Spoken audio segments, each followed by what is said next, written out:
ನಿರಂತರ ಸುದ್ದಿ. ಸುರತ್ಕಲ್ನ ಉದ್ಯಮಿ ಮಮ್ತಾಜ್ ಆಲಿ ಆತ್ಮಹತ್ಯೆ ಪ್ರಕರಣ ಹಲವು ಮಜಲುಗಳನ್ನು ದಾಟಿ ಒಂದು ಹಂತಕ್ಕೆ ಬಂದು ನಿಂತಿದೆ. ಕಾವೂರು ಪೊಲೀಸ್ ಠಾಣೆಯಲ್ಲಿ ದಾಖಲಾಗಿದ್ದಂತಹ ಆತ್ಮಹತ್ಯೆಗೆ ಪ್ರಚೋದನೆ ಎಂಬ ಪ್ರಕರಣದ ಅಡಿಯಲ್ಲಿ ಸುರತ್ಕಲ್ ಇನ್ಸ್ಪೆಕ್ಟರ್ ಮಹೇಶ್ ಪ್ರಸಾದ್ ಅವರು ತನಿಖೆ ನಡೆಸಿ ನ್ಯಾಯಾಲಯಕ್ಕೆ ಆರೋಪ ಪಟ್ಟಿ ಸಲ್ಲಿಸಿದ್ದಾರೆ. ಈ ಪ್ರಕರಣದಲ್ಲಿ ಒಟ್ಟು 6 ಮಂದಿ ಆರೋಪಿಗಳನ್ನು ಬಂಧಿಸಲಾಗಿತ್ತು. ಅದರಲ್ಲಿ ಪ್ರಮುಖ ಆರೋಪಿ ರಹಮತ್ಲ ಗಂಡ ಶೋಯಬ್, ಸತ್ತಾರ್, ಆತನ ಕಾರು ಚಾಲಕ ಸಿರಾಜ್, ಶಾಫಿ ನಂದಾವರ ಮತ್ತು ಮುಸ್ತಾಫ. ಈ 6 ಮಂದಿ ಆರೋಪಿಗಳಿಗೆ ರಾಜ್ಯ ಹೈಕೋರ್ಟು ಜಾಮೀನು ನೀಡಿತ್ತು. ಆದರೆ ಇಡೀ ಪ್ರಕರಣದ ಸೂತ್ರಧಾರಿ ಎನ್ನಲಾದಂಥ ರಹಮತ್ಗೆ ಜಾಮೀನು ಸಿಕ್ಕಿರಲಿಲ್ಲ. ಅದಕ್ಕೆ ಕಾರಣ ಏನಂತ ಹೇಳಿದರೆ, ರಹಮತ್ಳ ಜಾಮೀನು ಅರ್ಜಿಯನ್ನು ಆಕೆಯ ಪರ ವಕೀಲರು ಹೈಕೋರ್ಟಲ್ಲಿ ಹಿಂದೆ ತೆಗೆದುಕೊಂಡಿದ್ದರು ಮತ್ತು ಜಿಲ್ಲಾ ಸೆಷನ್ಸ್ ನ್ಯಾಯಾಲಯದಲ್ಲಿ ಜಾಮೀನು ಅರ್ಜಿ ಸಲ್ಲಿಸುವುದಾಗಿ ತಿಳಿಸಿದ್ದರು. ಆಕೆಯನ್ನು ಹೊರತುಪಡಿಸಿದ ಇತರ 5 ಹೈಕೋರ್ಟು ಜಾಮೀನು ನೀಡಿದಂಥ ಸಂದರ್ಭದಲ್ಲಿ ರಹಮತ್ಳ ಜಾಮೀನು ಅರ್ಜಿಯನ್ನು ಪರಿಶೀಲನೆ ಮಾಡಬೇಕು ಅಂತ ಹೇಳಿ ಆಕೆಯ ಪರ ವಕೀಲರು ಹೈಕೋರ್ಟಿಗೆ ಮನವಿ ಸಲ್ಲಿಸಿದರು. ಆದರೆ ಹೈಕೋರ್ಟ್ ಅದನ್ನು ಒಪ್ಪದೆ ನೀವು ವಿಚಾರಣಾ ನ್ಯಾಯಾಲಯದಲ್ಲಿಯೇ ಈ ಅರ್ಜಿ ಸಲ್ಲಿಸಿ ಅಂತ ಹೇಳಿತ್ತು.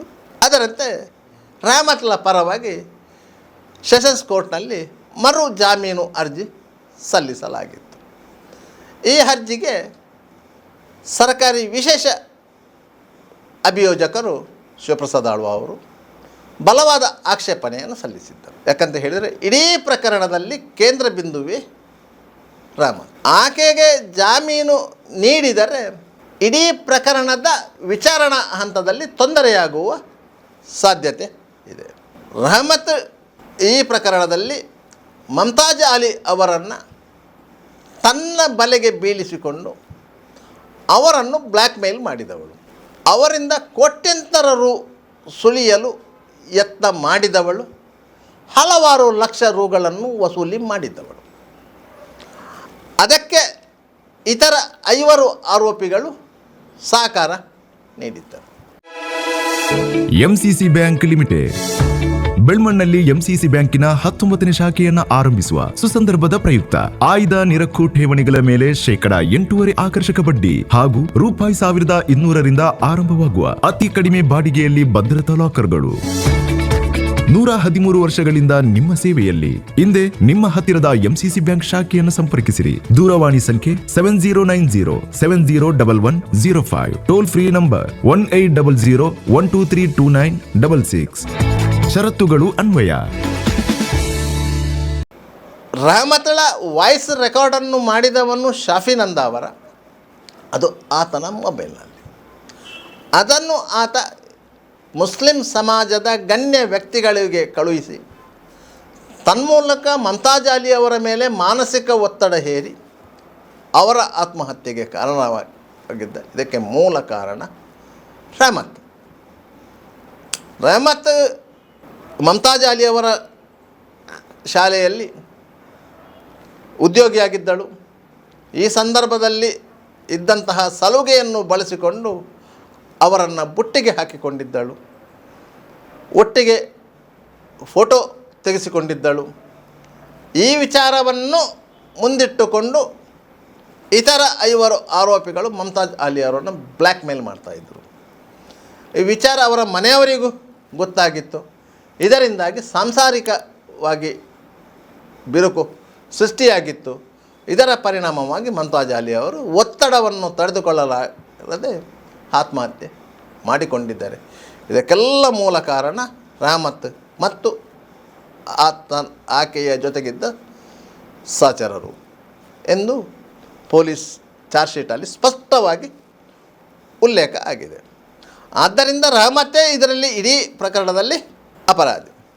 ಇದು ಕೇವಲ ಆತ್ಮಹತ್ಯೆಗೆ ಪ್ರಚೋದನೆ ಎಂಬ ಪ್ರಕರಣವಲ್ಲ. BNS ಸೆಕ್ಷನ್ 140 ಸಹ ಇದಕ್ಕೆ ಅನ್ವಯ ಆಗುತ್ತದೆ. ಆದ್ದರಿಂದ ಅದನ್ನು ಈ ಪ್ರಕರಣದಲ್ಲಿ ಸೇರಿಸಲು ಅನುಮತಿ ಕೊಡಬೇಕು ಅಂತ ಹೇಳಿ ಪೊಲೀಸರು ನ್ಯಾಯಾಲಯವನ್ನು ಕೋರಿದ್ದರು. ಈ ಸಂಬಂಧವಾಗಿ ಆರೋಪಿ ಪರ ವಕೀಲರು ಅದನ್ನು ಹೈಕೋರ್ಟಲ್ಲಿ ಪ್ರಶ್ನಿಸಿದ್ದರು. ಹೈಕೋರ್ಟು ಒಪ್ಪದೇ ಇದ್ದಾಗ ಸುಪ್ರೀಂ ಕೋರ್ಟಲ್ಲಿ ಪ್ರಶ್ನೆ ಮಾಡಿದರು. ಕೊನೆಗೆ ಆ ಸೆಕ್ಷನ್ ಈಗ ಅಟ್ರ್ಯಾಕ್ಟ್ ಆಗದೆ ಉಳ್ಕೊಂಡಿದೆ.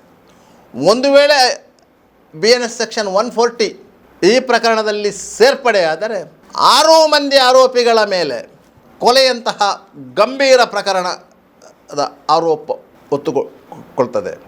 ಯಾಕಂತ ಹೇಳಿದರೆ ಆ ಸೆಕ್ಷನ್ನ ಅಡಿಯಲ್ಲಿ ಕೇಸು ದಾಖಲಾಗಿ ತನಿಖೆಯಾಗಿ ನ್ಯಾಯಾಲಯದಲ್ಲಿ ವಿಚಾರಣೆಯಾಗಿ ಸಾಬೀತಾದರೆ ಮರಣದಂಡನೆ ಶಿಕ್ಷೆ ಇದೆ. ಆದ್ದರಿಂದ ಆ ಸೆಕ್ಷನ್ ಅಟ್ರ್ಯಾಕ್ಟ್ ಆದರೆ ಎಲ್ಲರಿಗೂ ಮತ್ತೊಮ್ಮೆ ಸಂಕಷ್ಟ ಎದುರಾಗುತ್ತೆ. ಈಗ ರೆಹಮತ್ಲಿಗೆ ಜಿಲ್ಲಾ ಸೆಷನ್ಸ್ ನ್ಯಾಯಾಲಯದಲ್ಲಿ ನೀಡಲಾಗಿದ್ದ ಜಾಮೀನು ಅರ್ಜಿಯನ್ನು ರಿಜೆಕ್ಟ್ ಮಾಡಲಾಗಿದೆ. ಆಕೆ ಹೈಕೋರ್ಟ್ನ ಮೆಟ್ಟಿಲು ಹತ್ತಿದ್ದಾಳೆ. ಇನ್ನು ಆಕೆಯ ಜಾಮೀನು ಅರ್ಜಿ ಹೈಕೋರ್ಟಲ್ಲಿ ತೀರ್ಮಾನ ಆಗಬೇಕು. ಒಂದು ವೇಳೆ ಆ ಜಾಮೀನು ಅರ್ಜಿ ಇತ್ಯರ್ಥ ಆದರೆ ಈ ಪ್ರಕರಣ ಇನ್ನೊಂದೆರಡು ವರ್ಷ ಕಾಲ ವಿಚಾರಣೆಗಾಗಿ ಮುಂದೂಡಿಕೆಯಾಗುವ ಎಲ್ಲ ಸಾಧ್ಯತೆಗಳಿವೆ. ಒಂದು ವೇಳೆ ಜಾಮೀನು ನಿರಾಕರಣೆಯಾದರೆ ಈ ಪ್ರಕರಣದ ವಿಚಾರಣೆ ನ್ಯಾಯಾಲಯದಲ್ಲಿ ಆರಂಭವಾಗಬಹುದು. ಮತ್ತು ಅದರ ಸಾಧಕ ಬಾಧಕಗಳು ನಂತರ ತಗೊಳ್ಳಿ. ಈ ಮಧ್ಯೆ ಈ ಪ್ರಕರಣದಲ್ಲಿ ತನ್ನನ್ನೇ ಸಿಲುಕಿಸಲಾಗಿದೆ ಅಂತ ಹೇಳಿ ಶಾಫಿ ನಂದಾವರ ಅವಲತ್ತುಕೊಂಡಿದ್ದ. ಆದರೆ ಇಡೀ ಪ್ರಕರಣದಲ್ಲಿ ಶಾಫಿ ನಂದಾವರನ ಕೈವಾಡ ಸ್ಪಷ್ಟವಾಗಿದೆ. ಇದೂ ಅಲ್ಲದೆ ಈ ಪ್ರಕರಣದಲ್ಲಿ ಮತ್ತೆ 2 ದೊಡ್ಡ ಮಂಡೆಗಳ ಹೆಸರುಗಳು ಕೇಳಿ ಬರ್ತಾ ಇದೆ. ಅದಕ್ಕೆ ಕಾರಣ ಬೇರೆಯೇ ಇದೆ.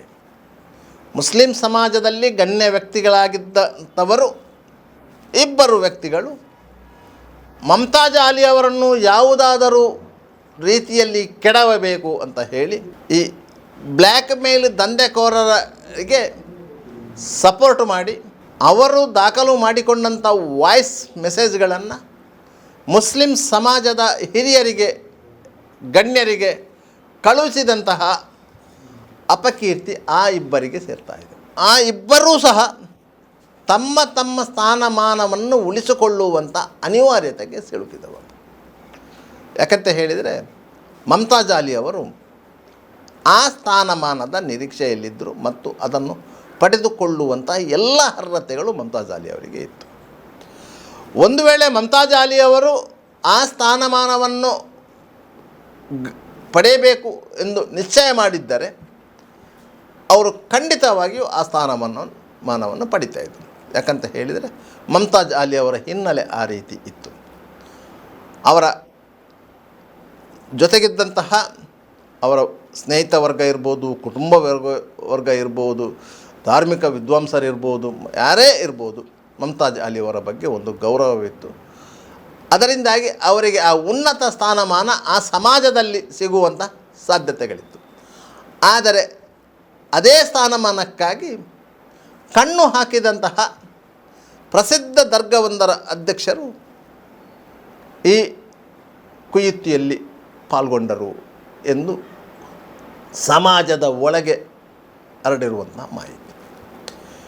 ಒಂದು ವೇಳೆ ಮಮ್ತಾಜ್ ಅಲಿ ಅವರು ಆ ಪ್ರಯತ್ನದಿಂದ ಹೊರ ಬಂದರೆ ಅಥವಾ ಅವರಿಗೆ ಸಮಾಜದಲ್ಲಿ ಕೆಟ್ಟ ಹೆಸರನ್ನು ತಂದರೆ ತಾನು ಆ ಸ್ಥಾನಕ್ಕೆ ಟವೆಲ್ ಹಾಸಬಹುದು ಎಂದು ಭಾವಿಸಿದ್ದವರು ಅವರು. ಅದಕ್ಕಾಗಿ ಶಾಫಿ ನಂದಾವರ ರೆಕಾರ್ಡ್ ಮಾಡಿದಂತಹ ರೆಹಮತ್ಲ ವಾಯ್ಸ್ ಮೆಸೇಜನ್ನು ಸಮಾಜದ ಉನ್ನತ ವ್ಯಕ್ತಿಗಳಿಗೆ ಕಳುಹಿಸಿದಂತಹ ಕೀರ್ತಿ ಆ ಪ್ರಸಿದ್ಧ ದರ್ಗವೊಂದರ ಅಧ್ಯಕ್ಷರದ್ದು. ಆದ್ದರಿಂದ ಅವರಿಗೆ ಇದ್ದದ್ದು ಮಮ್ತಾಜ್ ಅಲಿ ಅವರು ಆತ್ಮಹತ್ಯೆ ಮಾಡಿಕೊಳ್ಳಬೇಕು ಎನ್ನುವಂಥ ಇರಾದೆ ಅಲ್ಲ. ಅವರಿಗೆ ಬೇಕಾಗಿದ್ದದ್ದು ತೆರವಾಗುತ್ತಿರುವಂತಹ ಪ್ರಮುಖ ಸ್ಥಾನವನ್ನು ತಾನು ಪಡೆದುಕೊಳ್ಳಬೇಕು ಎನ್ನುವುದು. ಆ ಸ್ಥಾನಕ್ಕೆ ಅರ್ಹವಾದಂಥ ವ್ಯಕ್ತಿ ಮಮ್ತಾಜ್ ಅಲಿ ಅವರು. ಮಮ್ತಾಜ್ ಅಲಿ ಅವರು ಇಂತಹ ಒಂದು ಪ್ರಕರಣದಲ್ಲಿ ಸಿಲುಕಿಕೊಂಡಿದ್ದಾರೆ ಎನ್ನುವುದನ್ನು ಸಮಾಜದ ಒಳಗೆ ಹರಡಿಬಿಟ್ಟರೆ ಮಮತಾಜ್ ಅಲಿ ಅವರು ಆ ಸ್ಥಾನದಿಂದ ವಿಮುಖರಾಗ್ತಾರೆ ಮತ್ತು ತನಗೆ ಆ ಸ್ಥಾನವನ್ನು ಗಳಿಸಲು ಅನುಕೂಲವಾಗುತ್ತದೆ ಎನ್ನುವ ನಿಲುವು ಅವರದಾಗಿತ್ತೇ ಹೊರತು ಮಮತಾಜ್ ಅಲಿ ಅವರ ಮೇಲೆ ಮಾನಹಾನಿಕರವಾಗಿ ವರ್ತಿಸಬೇಕು ಮತ್ತು ಅವರ ಮಾನ ಮರ್ಯಾದೆಯನ್ನು ಸಮಾಜದಲ್ಲಿ ಹರಾಜು ಮಾಡಬೇಕು, ತನ್ಮೂಲಕ ಅವರ ಮೇಲೆ ಒತ್ತಡ ತಂದು ಅವರ ಆತ್ಮಹತ್ಯೆಗೆ ಮುಂದಾಗುವಂತಹ ಸನ್ನಿವೇಶವನ್ನು ಸೃಷ್ಟಿ ಮಾಡಬೇಕು ಎನ್ನುವ ಇರಾದೆ ಅವರದ್ದು ಆಗಿರಲಿಲ್ಲ. ಅವರಿಗೆ ಬೇಕಾಗಿದ್ದದ್ದು ಅವರ ಸ್ಥಾನಮಾನ, ಅದು ಜಿಲ್ಲಾ ಮಟ್ಟದಲ್ಲಿ ವಿಸ್ತರಣೆಯಾಗಬೇಕು ಮತ್ತು ಎಲ್ಲ ಮಸೀದಿಗಳ ಜಮಾತಿನ ಮೇಲೆ ತನ್ನದೊಂದು ಹಿಡಿತ ಇರಬೇಕು ಅಂತೇಳಿ. ಅದರಲ್ಲಿ ಅವರಿಗೆ ಆರ್ಥಿಕವಾಗಿ ಏನೂ ಲಾಭ ಇಲ್ಲದೇ ಇರ್ಬೋದು, ಆರ್ಥಿಕವಾಗಿ ಅವರು ಎಲ್ಲ ರೀತಿಯಲ್ಲಿ ಕಳ್ಕೊಳ್ಳುವ ಪರಿಸ್ಥಿತಿ ಇದ್ದಿರ್ಬೋದು, ಆದರೆ ಸಮಾಜದಲ್ಲಿ ಒಂದು ಗಣ್ಯ ಸ್ಥಾನ ಇರ್ತದೆ. ಆ ಗಣ್ಯ ಸ್ಥಾನವನ್ನು ಬಳಸಿಕೊಂಡು ಮುಂದಿನ ರಾಜಕೀಯ ಜೀವನವನ್ನು ರೂಪಿಸಿಕೊಳ್ಳಬಹುದು ಎನ್ನುವುದು ಚಿಂತನೆ ಅವರದಾಗಿತ್ತು. ಅದೇ ರೀತಿ ಪ್ರತಿಷ್ಠಿತ ಸ್ಥಾನದಲ್ಲಿದ್ದಂತಹ ವ್ಯಕ್ತಿಯೂ ಸಹ ಆ ಸ್ಥಾನವನ್ನು ಗಟ್ಟಿ ಮಾಡಲು ಯತ್ನಿಸುತ್ತಿದ್ದ. ಯಾಕಂತ ಹೇಳಿದರೆ ಆತನನ್ನು ಆ ಸ್ಥಾನದಲ್ಲಿ ಕುಳ್ಳಿರಿಸಿದ್ದೇ ಮಮತಾಜ್ ಅಲಿ. ಯಾವಾಗ ಮಮತಾಜ್ ಅಲಿ ಅವರು ಆ ಸ್ಥಾನವನ್ನು ಅವರನ್ನು ಕುಳ್ಳಿರಿಸಿದರು, ಅವರು ಚಿಗಿತುಕೊಂಡರು. ಅವರ ಎಲ್ಲ ಕಷ್ಟ ನಷ್ಟಗಳು ನಿವಾರಣೆಯಾಗ ತೊಡಗಿತ್ತು. ಸಹಜವಾಗಿಯೇ ಅವರು ಬಲಿಷ್ಠರಾಗ ತೊಡಗಿದ್ದರು. ಅವರೊಟ್ಟಿಗೆ ಸೇರಿಕೊಂಡಿದ್ದಂಥ ಸದಸ್ಯರೂ ಸಹ ಹಲವು ಬಾನಗಡಿಗಳನ್ನು ಮಾಡತೊಡಗಿದಾಗ ಅವರನ್ನು ಆ ಸ್ಥಾನದಿಂದ ಪಲ್ಲಟ ಮಾಡಬೇಕು ಎನ್ನುವಂಥ ಮಾತುಗಳು ಕೇಳಿಬಂದಿತ್ತು. ಈ ಸಂದರ್ಭದಲ್ಲಿ ಮಮತಾಜ್ ಅಲಿ ಅವರು ಆ ಸ್ಥಾನದಕ್ಕೆ ಅರ್ಹ ವ್ಯಕ್ತಿ ಎನ್ನುವಂತಹ ಮಾತುಗಳು ಕೇಳಿಬಂದಿತ್ತು. ಮಮತಾಜ್ ಅಲಿ ಅವರು ಅದನ್ನು ಬಯಸ್ತಾ ಇದ್ದರೆ ಅವರು ಯಾವತ್ತೂ ಅದನ್ನು ಪಡ್ಕೊಳ್ಬೋದಿತ್ತು. ಯಾಕಂತ ಹೇಳಿದರೆ ಅವರಿಗೆ ಸಾಮಾಜಿಕವಾಗಿ, ಧಾರ್ಮಿಕವಾಗಿ ಮತ್ತು ರಾಜಕೀಯವಾಗಿ ಆ ಹಿಡಿತ ಇತ್ತು. ಮತ್ತು ಅವರು ಉದ್ಯಮಿ, ಎಲ್ಲ ವರ್ಗದ ಜನರೊಂದಿಗೂ ಏಕರೀತಿಯಲ್ಲಿ ವ್ಯವಹಾರ ಮಾಡುತ್ತಿದ್ದವರು. ಆದ್ದರಿಂದ ಅವರು ಆ ಸ್ಥಾನಕ್ಕೆ ಆಸೆ ಪಟ್ಟಿದ್ದರೆ ಅವರು ಅದನ್ನು ಪಡ್ಕೊಳ್ಬೇಕು. ಯಾವಾಗ ಆ ಸ್ಥಾನವನ್ನು ಅವರೇ ಮತ್ತೊಬ್ಬರಿಗೆ ಬಿಟ್ಟುಕೊಟ್ಟಿದ್ದರು, ಅವರು ಅದನ್ನು ಸರಿಯಾಗಿ ನಿಭಾಯಿಸಿಲ್ಲ ಅಂತ ಆದ ಮೇಲೆ ಅದನ್ನು ಅವರು ಕಿತ್ತುಕೊಳ್ಳುವಂತಹ ಸಾಧ್ಯತೆಗಳು ಇತ್ತು ಎನ್ನುವ ಭಾವನೆ ಅವರಲ್ಲಿತ್ತು. ಅದಕ್ಕಾಗಿ ಅವರು ಮಮತಾಜ್ ಅಲಿ ಅವರನ್ನು ಎಲಿಮಿನೇಟ್ ಮಾಡಬೇಕಿತ್ತು. ಆಗ ಅವರಿಗೆ ಸಿಕ್ಕಿದಂತಹ ಚಾನ್ಸೇ ಈ ಬ್ಲ್ಯಾಕ್ ಮೇಲ್ ಗ್ಯಾಂಗ್ ಮಾಡುತ್ತಿರುವಂಥ ಕೃತ್ಯ. ಈ ಕೃತ್ಯಕ್ಕೆ ಅವರು ಸಹಕಾರ ನೀಡಿದರು. ನೀವು ಮುಂದುವರಿಯಿರಿ, ತನ್ಮೂಲಕ ಮಮತಾಜ್ ಅಲಿ ಅವರನ್ನು ಸಮಾಜದಿಂದ ದೂರ ಇಡುವಂಥ ಕೆಲಸವನ್ನು ಮಾಡಿ ಎನ್ನುವಂತಹ ಸೂಚನೆಯನ್ನು ಕೊಟ್ಟರು. ಅದು ಈ ಬ್ಲ್ಯಾಕ್ ಮೇಲ್ ಗ್ಯಾಂಗಿಗೆ ಒಂದು ಉತ್ತೇಜನ ನೀಡಿದಂತಾಗಿತ್ತು. ಇವರ ಉದ್ದೇಶ ಆ ಸ್ಥಾನಕ್ಕೆ ಮಮತಾಜ್ ಅಲಿ ಅವರನ್ನು ತರುವುದಾಗಲಿ, ಈ ಸ್ಥಾನಕ್ಕೆ ಮಮತಾಜ್ ಅಲಿ ಅವರು ಬಂದು ಕೂರುವುದಾಗಲಿ ಆಗಿರಲಿಲ್ಲ. ಇವರ ಎಲ್ಲರ ಉದ್ದೇಶ ಇದ್ದದ್ದು ಮಮತಾಜ್ ಅಲಿ ಅವರನ್ನು ಎಷ್ಟು ಹಣ ಇದೆಯೋ ಅಷ್ಟೂ ಹಣವನ್ನು ಬಾಚಿಕೊಂಡು ತಾವು ದುಂಡಗಾಗುವ ಎನ್ನುವಂಥ ಇರಾದೆ ಇತ್ತೇ ಹೊರತು ಬೇರೆ ಇರಲಿಲ್ಲ. ಆದ್ದರಿಂದ ಅವರು ಈ ಕೃತ್ಯವನ್ನು ಮುನ್ನಡೆಸ್ಕೊಂಡ ಹೋದರು. ಈ ಇಬ್ಬರು ವ್ಯಕ್ತಿಗಳ ಬಂಡವಾಳವನ್ನು ಮಮತಾಜ್ ಅಲಿ ಅವರ ಕಡೆಯವರು ಬಯಲುಗೆಳೆಯಬೇಕು. ಯಾಕಂತ ಹೇಳಿದರೆ ಮಮತಾಜ್ ಅಲಿ ಅವರ ಆತ್ಮಹತ್ಯೆಯ ಹಿನ್ನೆಲೆಯಲ್ಲಿ ಈ ನಟೋರಿಯಸ್ ಗ್ಯಾಂಗ್ ಎಷ್ಟು ಶಾಮೀಲಾಗಿದೆಯೋ ಅದೇ ರೀತಿ ಆ ಇಬ್ಬರು ಉದ್ಯಮಿಗಳು ಶಾಮೀಲಾಗಿದ್ದಾರೆ. ಅವರನ್ನು ಈ ಪ್ರಕರಣದ ಒಳಗೆ ಎಳೆದು ತರುವಂಥ ಕೆಲಸವನ್ನು ಮಮತಾಜ್ ಅಲಿ ಅವರ ಮನೆಯವರು ಮಾಡಬೇಕು. ಈಗ ಈ ಪ್ರಕರಣದಲ್ಲಿ ರಹಮತ್ಲನ್ನು ಹೊರತುಪಡಿಸಿ ಇದರ 5 ಮಂದಿಗೆ ಹೈಕೋರ್ಟ್ ಜಾಮೀನು ಕೊಟ್ಟಿದೆ. ಅದರಲ್ಲಿ ಶಾಫಿ ನಂದ ಅವರ ಮೇಲಿನ ಆರೋಪವನ್ನು ವಿಚಾರಣೆಗೆ ಒಳಪಡಿಸಬಾರದು ಎನ್ನುವ ಬಗ್ಗೆ ತಾತ್ಕಾಲಿಕ ನಿರ್ಬಂಧಕಾಜ್ಞೆ ಇದೆ.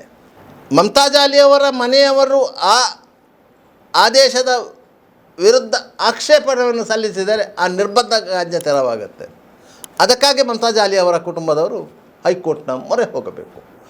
ಹೈಕೋರ್ಟ್ನ ಮೊರೆ ಹೋಗುವಂಥ ಸಂದರ್ಭದಲ್ಲಿ ಮಮತಾಜ್ ಅಲಿ ಅವರ ಆತ್ಮಹತ್ಯೆಯ ಹಿಂದೆ ಇಂಥ ಒಂದು ದುಷ್ಟಕೂಟದ ಒಂದಿಗೆ ಸಹಕರಿಸಿದಂತಹ ಇತರ ಇಬ್ಬರು ಉದ್ಯಮಿಗಳು ಬಗ್ಗೆಯೂ ತನಿಖೆ ಆಗಬೇಕು ಅಂತ ಹೇಳಿ ಒಂದು ಸ್ಪೆಷಲ್ ರಿಟ್ ಪಿಟಿಷನ್ ಫೈಲಿಂಗ್ ಮಾಡಿದರೆ ಆ ಉದ್ಯಮಿಗಳಿಗೂ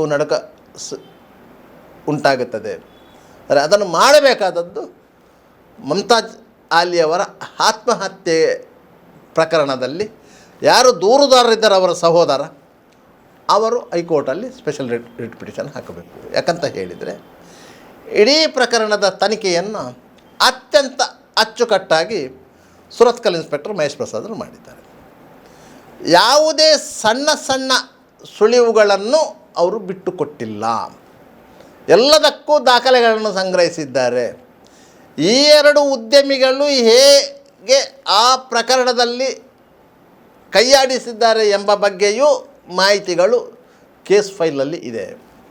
ಆದ್ದರಿಂದ ಅದನ್ನೇ ಆಧಾರವಾಗಿ ಇಟ್ಟುಕೊಂಡು ಮಮತಾಜ್ ಅಲಿಯ ಸಹೋದರರು ಹೈಕೋರ್ಟಲ್ಲಿ ರಿಟ್ ಪಿಟಿಷನ್ ಫೈಲ್ ಮಾಡಿ ಅವರನ್ನು ಈ ಪ್ರಕರಣದ ಒಳಗೆ ಎಳೆದು ತಂದರೆ ಇನ್ನು ಮುಂದಕ್ಕೆ ಯಾವುದಾದರೂ ಸಿರಿವಂತ ಉದ್ಯಮಿಯನ್ನು ಹನಿ ಟ್ರ್ಯಾಪ್ ಬಲೆಗೆ ಕೆಡವಿ ದುಡ್ಡು ದೋಚುವುದಾಗಲಿ ಸ್ಥಾನಮಾನಗಳನ್ನು ಪಡೆಯುವಂಥ ಯತ್ನ ಮಾಡುವುದಾಗಲಿ ಯಾರೂ ಮಾಡಲಿಕ್ಕಿಲ್ಲ.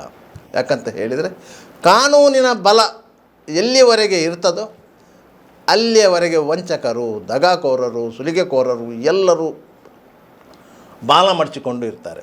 ಅಂತಹ ಬಾಲ ಮಾಡುವಂಥ ಜವಾಬ್ದಾರಿ ಈಗ ಮಮತಾಜ್ ಅಲಿ ಅವರ ಕುಟುಂಬಕ್ಕೆ ಇದೆ. ಯಾಕಂದರೆ ಇದು ಬೇರೆ ಪ್ರಕರಣಗಳಿಗೆ ಆದರ್ಶವಾಗಬೇಕು. ಯಾರು ಸಹ ಒಬ್ಬನ ವೈಯಕ್ತಿಕ ಚಾರಿತ್ರ್ಯವಧೆ ಮಾಡಿ ತಮ್ಮ ಬೇಳೆಯನ್ನು ಬೇಯಿಸಿಕೊಳ್ಳುವಂತಹ ಕೆಟ್ಟ ಸಂಪ್ರದಾಯವನ್ನು ಮುಂದುವರಿಸಬಾರದು. ಈ ಹಿಂದೆ ಹಲವಾರು ಮಂದಿ ಇಂಥ ಸಂಪ್ರದಾಯವನ್ನು ಮಾಡಿದ್ದಾರೆ. ತನಗೆ ಆಗದವರ ವೈಯಕ್ತಿಕ ಚಾರಿತ್ರ್ಯವಧೆ ಮಾಡುವಂತಹ ಪ್ರಯತ್ನಗಳು ನಡೆದಿವೆ. ವ್ಯಕ್ತಿ ಸ್ವಾತಂತ್ರ್ಯದ ಹೆಸರಿನಲ್ಲಿ ಚಾರಿತ್ರ್ಯ ಹನನ ಮಾಡುವಂತಹ ಕೆಲಸಗಳು ಈ ಹಿಂದೆ ತುಂಬ ಬಾರಿ ಆಗಿದೆ. ಕೆಲವೊಂದು ಮಂದಿ ಅದರಲ್ಲಿ ನೊಂದು ಬೆಂದು ಬಸವಳಿದು ಹೋಗಿದ್ದವರು ಇದ್ದಾರೆ. ಮಮತಾಜ್ ಅಲಿಯವರ ಪ್ರಕರಣ ಈ ಎಲ್ಲ ಘಟನೆಗಳಿಗೆ ಒಂದು ಫುಲ್ ಸ್ಟಾಪ್ ಇಡಬೇಕಾಗಿದೆ. ಆದ್ದರಿಂದಾಗಿ ಮಮತಾಜ್ ಅಲಿಯವರ ಮನೆಯವರು ಈ ಬಗ್ಗೆ ತಮ್ಮ ವಕೀಲರೊಂದಿಗೆ ಸುದೀರ್ಘವಾಗಿ ಚರ್ಚೆ ನಡೆಸಬೇಕು. ಇದರ ಪರಿಣಾಮ ಏನಾಗ್ತದೆ, ಯಾರ ಮೇಲೆ ಇದರ ಪರಿಣಾಮ ಬೀಳ್ತದೆ, ಇದನ್ನೆಲ್ಲವನ್ನು ಅರಿತುಕೊಂಡು ಕಾನೂನು ಪ್ರಕಾರ ಮುಂದಡಿಡಬೇಕು. ಯಾಕಂತ ಹೇಳಿದರೆ ಕಾನೂನನ್ನು ಹೊರತುಪಡಿಸಿ ಯಾವುದೇ ರೀತಿಯ ಹೋರಾಟವನ್ನು ಮಾಡುವುದು ಸಾಂವಿಧಾನಿಕವಾಗಿ ತಪ್ಪು. ಆದ್ದರಿಂದ ಕಾನೂನಿನಲ್ಲೇ ಇರುವಂಥ ಅವಕಾಶಗಳನ್ನು ಬಳಸಿಕೊಂಡು ಯಾರು ಮಮತಾಜ್ ಅಲಿಯವರಿಗೆ ದ್ರೋಹ ಮಾಡಿದ್ದಾರೋ, ಯಾರು ಅವರ ಆತ್ಮಹತ್ಯೆಗೆ ಕಾರಣರಾಗಿದ್ದಾರೋ, ಎಷ್ಟೋ ಸಾವಿರ ಮಂದಿಗೆ ಅನ್ನದಾತರಾಗಿದ್ದಂಥ ಒಂದು ವ್ಯಕ್ತಿಯನ್ನು ಅಂಥ ಹೀನಾಯ ಸ್ಥಿತಿಯಲ್ಲಿ ಕಾಣುವಂಥ ಮಾಡಿದ್ದವರು, ಅಂಥವರಿಗೆ ಪಾಠ ಕಲಿಸಲೇಬೇಕಾಗಿದೆ. ಅದಕ್ಕೆ ಮಮತಾಜ್ ಅಲಿ ಅವರ ಕುಟುಂಬ ಮುಂದಡಿ ಇಡಲಿ ಎನ್ನುವುದು ಹಾರೈಕೆ. ನಿರಂತರ ಸುದ್ದಿ